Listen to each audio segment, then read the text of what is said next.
All right, guys, we got a fun one for you today. We are back at Club Champion in Hackensack, New Jersey. You guys probably remember this spot from our putter fitting, which we did a couple months ago. I ended up taking that putter home, and man, I can't wait to game it this season. But we've got a fun one. We're gonna do a little comparison today of the Callaway Epic versus the Rogue. I know a lot of comparisons have been done already. We want to do it a little bit from a fitter's standpoint. We're going to talk with John here at Club Champion in a second. We're going to get his take on, as I said, from a fitter's standpoint, which way is better? Is there something that off the bat would be better fit to different golfers, or is it something that's very subjective? Regardless, we're going to do that. Also, a lot of this comes in from the questions you guys have had, both on the podcast and in the podcast Facebook group.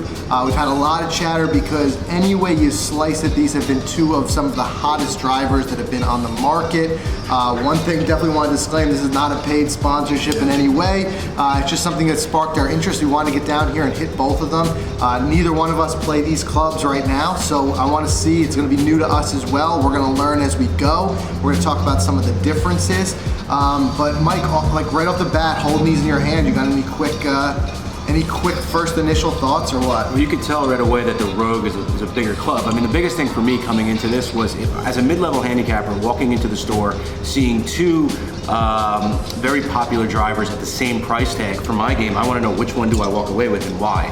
So, I mean, that's kind of what I'm hoping to get out of this, to kind of share that with all the other mid-levels or anyone out there who's just in the market for a new driver and looking at the Callaway Rogue or the Epic. Like you said, we don't play these clubs, but the curiosity is piquing for me. Exactly, and that's one really good point. One does not directly replace the other. Callaway is running these simultaneously. They are the same price. When I first thought, the Rogue coming out, I thought that was going to drop the price on the Epic, but it's not. They're running these simultaneously right now. That may change in the future. We're going to have to see.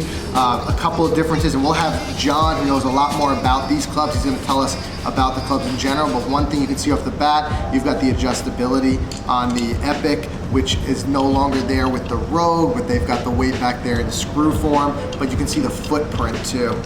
You see the difference in that footprint with the Rogue being a little bit bigger. So there's gonna be a certain degree of it, like subjectiveness, the confidence that it gives you looking down at the club. So there's gonna be that, but no matter what, especially when you're gonna invest this much money in a club, I'm going to suggest the first thing you do is go out and get fitted for it.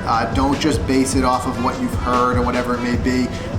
Today we're going to try to show you guys, we're going to put the same shaft in both of them.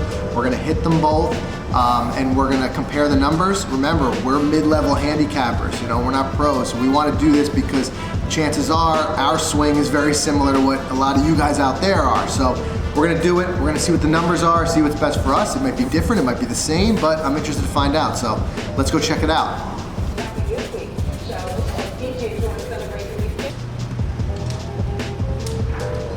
All right, guys, so if you've searched this on YouTube, you know already a lot of people have done comparisons of the Rogue versus the Epic, but one thing I noticed, and this is something you see us talk about on the podcast a lot, is the importance of getting fitted. So one disclaimer I see in most of the videos where people say, all right, no matter what, they're both great performing club heads, but you really got to get fitted to see which one's right for you. So I want to bring John in. We're here at Club Champion, who is a fitter. He does this every single day. John, give me an idea, and in a second I'll have you run through the specs in general of the Rogue versus the Epic. But let's say you get a guy like me, comes in, say I'm interested in one and the other, starting fresh.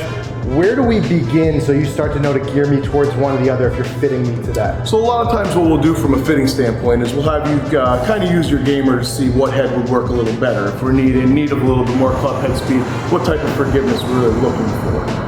So then we'll kind of have you we'll pop an Epic head on and we'll try a couple different shafts. Make sure we're getting the launch and spin parameters where we need to be. And depending on if we need a little bit more help from heel to toe, lead us a little bit more into your Epic. If we need a little bit more like wild spread forgiveness, a little more club head speed, we'll move into something more like the Rogue. Got it. So being that they're at the same price point, it's really just going to depend, user by user, player by player. Player by player.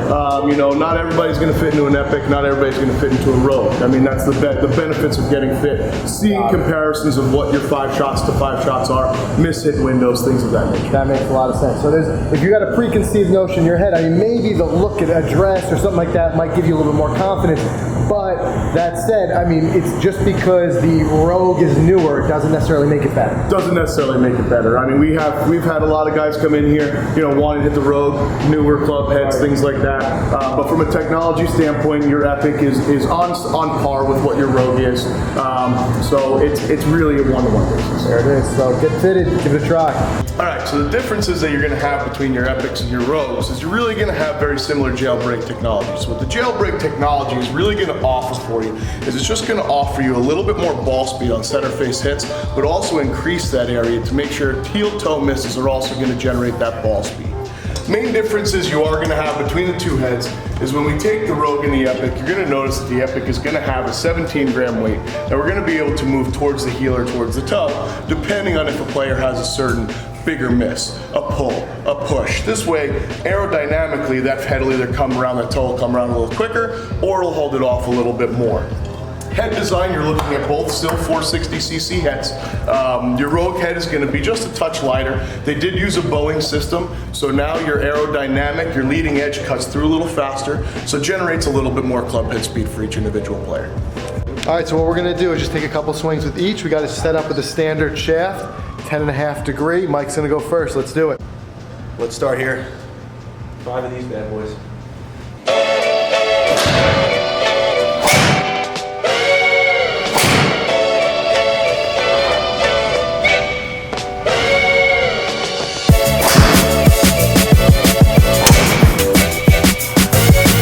How'd that feel, 5 swings in? I felt pretty good, actually. I don't know why, but it just felt really good. Now I'm curious to compare it against the other, see what the true difference is. All right, so while he switches that out, one big thing, if anything, that the Callaway's telling us is the difference is focusing a little bit more on the dispersion, a little bit of forgiveness with the Rogue. So we're also gonna be looking at that. I know it's tough to sometimes tell in just 5 shots, but we wanna keep it standardized. So Mike's gonna be set up now with the Rogue, gonna get out there, let's do it. We're looking at the first 3 numbers. Those first 3 numbers are kind of almost like your power trio of numbers. So amount of club head speed you're generating, amount of ball speed that's coming off the face, and that smash factor is really our efficiency ratio. So ball speed over club head speed. Now a lot of these clubs are limited by the USGA to generate a certain smash factor of 1.50 as a maximum level. So what we're really going to be looking at, especially in comparison, is really what one smash factor is to the other. See how high we can get this efficiency ratio up to that 1.50 number and make sure we're maximizing the distance off the club head speed. So now about to hit the Rogue, should I expect anything different? We may see a little bit more club head speed because of the different aerodynamics and the Boeing system that they put in the Rogue. We should see a little bit faster club head speed, and obviously as our club head speed goes up, we pick up that efficiency. That ball speed will also generate a little bit higher. All right.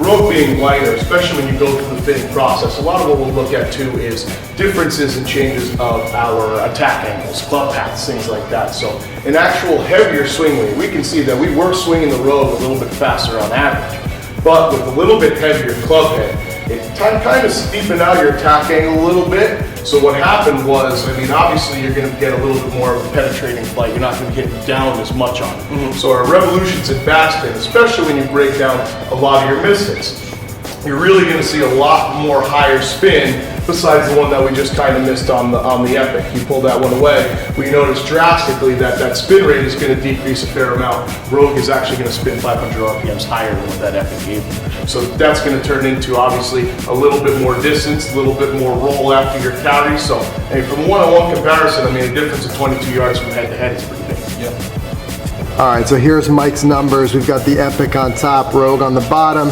You can see that he's getting just a little bit more club head speed out of the Rogue, like we talked about with some of that aerodynamics. Ball speed actually on the Epic was a little bit higher there. Again, we're going off of 4 shots. We took that one miss hit out. And then you can just kind of see through the numbers.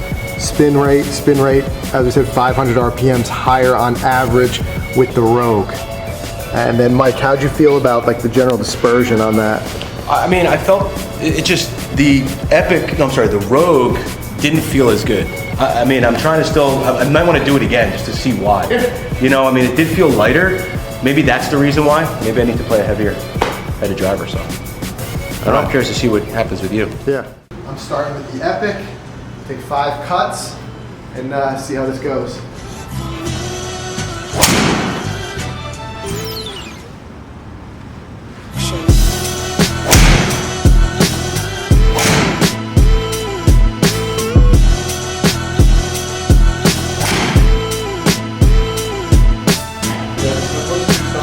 For some reason, I'm just hitting it low on the club face almost every time. I just can't get any consistency right now out of this.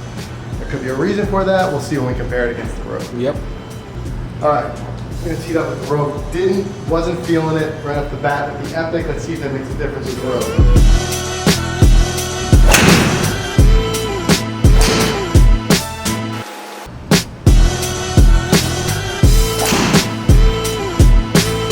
It felt a little bit better. I still think both would need a little fine tuning for where I'm at, plus I could warm up a little bit more, but it felt, the Rogue right off the bat felt a little bit better, which is what I expected because last time I hit it, it felt good. So we'll see.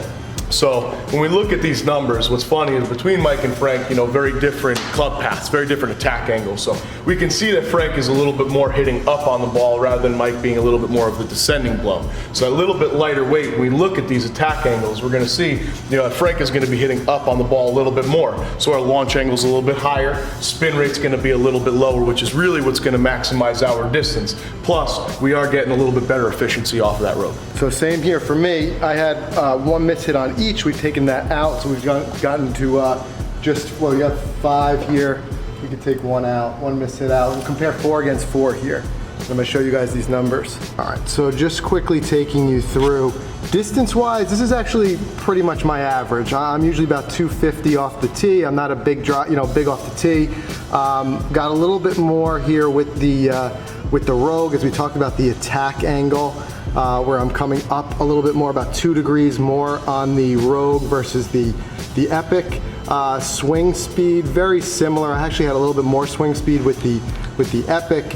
That could just be from just, you know, warming up and just getting out there. Ball speed a little bit more though with the Rogue. So, and then feeling wise, this dispersion, things like that, I felt a little bit better with the Rogue. Spin rate, you could see it's just a hair more with the Rogue versus the Epic. It's not, you know, it's so much more the player in a lot of ways than it is the club, because we're on the same club, same shaft, and then Mike and I are having different results as far as which one works better for which. So it just shows you got to get out, you got to hit both of them. But then the second factor being you really got to just get fitted for them. Because let's just talk about that right now. Right now we're doing no real adjustments, right? Yeah. So like, let's say you were to start with a baseline for me and Mike there. Absolutely. Where would we go from here? We'd look at those and say basically it looks like it's gearing towards Mike is more Epic, Yes. I'm more Rogue, but Yes. then what's the next step? So really from here, I mean, we would take a look more into numbers. So that would lead us into different shafts. Again, to launch a little bit higher because your spin rate is so good. Really wanting to optimize that peak height. For Mike, we would probably move into something more like a Sub-Zero head, something we can move center of gravity up in the face a little bit more, just to help lower that spin rate, optimize a little bit more distance out of it. That's it. So that fine tuning is going to make all the difference. So that's it. You know, I think if you're between the two, don't come in with any preconceived notions. Swing them both, see where those initial numbers are, and then work with a fitter to get properly fitted into it. Mike, you agree? Yeah, I totally agree. I'm curious to see about this Sub-Zero. I don't know if you want to He wants to tack that on now that John mentioned it. That's the bonus footage? All right, it's just too tempting. Mike, he can't leave here without hitting the Sub-Zero, so whatever, we're going to do it. Let's change the weights. So how'd that slightly different weighted Sub-Zero feel for you? It felt heavier, you know, and it should have. So it felt much different. I was kind of more excited to hit this. I was kind of putting too much more into it, so I was swinging differently. I shouldn't have. That last one, I kind of took a lot off, and it just swung my normal swing, and I ended up with about a 280 total, 112 club head speed. So you swing lighter, the ball goes further, huh? I guess. But overall, it felt pretty good. All right, guys, so just wrapping it up real quick. Obviously, it's always a challenge to come in here cold and just start taking some driver cuts. So it might not be our best numbers, but whatever. We want to leave them out there, show you guys, because again, like I said, chances are, not being pros, our swings are fairly close to what you guys are experiencing out there if you're mid-level handicappers watching this. But I think, if anything, this is really kind of like testing that hypothesis of one club not necessarily being better than the other across the board. I think this kind of proves that, right? Right, of course. And then we've determined that as a result of this, you would walk out of here with what club? I would walk out of here with the Rogue, but I would complete the fitting and get through getting it fitted. Actually, after we hopped off camera, we made a couple quick adjustments to the loft and also to the shaft, and immediately started bringing me a little bit more back towards the center line. That just kind of tells you, but we knew that going into it. Yeah, and I would walk out of here, same deal, I would get it fitted, but I'd walk out of here with the Epic. I did try the Sub-Zero, and that just wasn't for me, changing the weight. But the first round with the Epic was pretty good. I mean, everything felt good. John said that I had, like you said, I had a steeper angle of attack, right, which is why the Epic worked better for me, so this would be my choice. So those are all the things that are going to matter. You know, everybody's a little bit different. Like I said, our angle of attack is different. Our club face, you know, path through the ball is different. So a lot of different things that are going to come into factors for that. But like I said, get out there, try it. If you've tried these, or if you're thinking about it, make sure you post in the comments below. Let us know what you think. Also, like and subscribe. We appreciate it. We're going to be testing some more clubs coming up, and then we're going to be a couple more vlogs when we finally get out there. It's April 10th right now, and it was snowing again this morning. Yeah, I know, it's crazy. But we'll be back and out there soon, so follow along, and we'll see you guys out there.